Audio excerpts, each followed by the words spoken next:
আমরা এক কঠিন সময়ে এসে দাঁড়িয়েছি, কারণ আজকের দিনে মিথ্যে কথাটা সবাই বিশ্বাস করে আর সত্যিটা বললে সবাই প্রমাণ খোঁজে। একা থাকতে তো সেই মানুষটাই পছন্দ করে যারা এই জগতে মানুষকে চিনতে শিখে গেছে।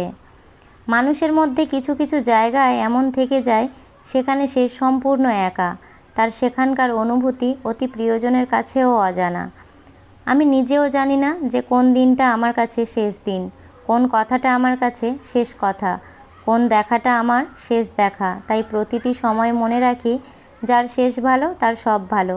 যখন ছোট ছিলাম ভেবেছিলাম বড় হয়ে দুঃখ ঘুচিয়ে নেব, কিন্তু বড় হয়ে দেখলাম সমস্ত সুখ সেই ছোট্টবেলায় ফেলে এসেছি। ক্ষমতার সাথে থাকা খুব সহজ, কিন্তু আদর্শের সাথে থাকা অনেকটাই কঠিন। জীবনে যখন বন্ধু বানাবে একটু ভেবেচিন্তে বানাবে, দেখবে তারা যেন আয়না ও ছায়ার মতো হয়, কারণ আয়না কখনো মিথ্যে বলে না আর ছায়া কখনো তোমায় ছেড়ে যায় না। ধনসম্পত্তি নয়, মানুষের জীবনে গুরুত্বপূর্ণ হলো মানসিক শান্তি।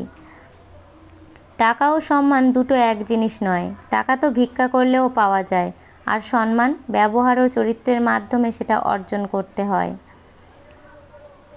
নিজের প্রাপ্যটা দাবি করে দেখো, সমস্ত সম্পর্ক ভেঙে যাবে, আর নিজের প্রাপ্যটা ত্যাগ করে দেখো, তোমার চারপাশটা ভরে যাবে। সত্যিটা মুখের উপর বলতে শুরু করুন, দেখবেন আস্তে আস্তে অনেক মানুষ দূরে সরে যেতে থাকবে। আর যারা থেকে যাবে তাদের নিয়ে নিজের জগৎটা গড়ে তুলুন, দেখবেন অনেক ভালো থাকবেন। আমাদের জীবনে কিছু কিছু মানুষ আছে যাদের সঙ্গ ওষুধের থেকেও বেশি কাজ করে। কথায় আছে, নরম মাটি পেলে বিড়াল আঁচড়াতে ভালোবাসে। তাই আপনি যতই নরম মনের মানুষ হবেন, ততই অন্যের থেকে ক্ষতবিক্ষত হতে থাকবেন। সূর্যের আলো কত প্রয়োজনীয়, তবু মানুষ চাঁদের আলোকে বেশি প্রাধান্য দেয়। জীবনে একা পথ চলুন, দেখবেন বন্ধু কমবে, শত্রু কমবে, জীবনে আগের থেকে অনেক সুখে থাকবেন।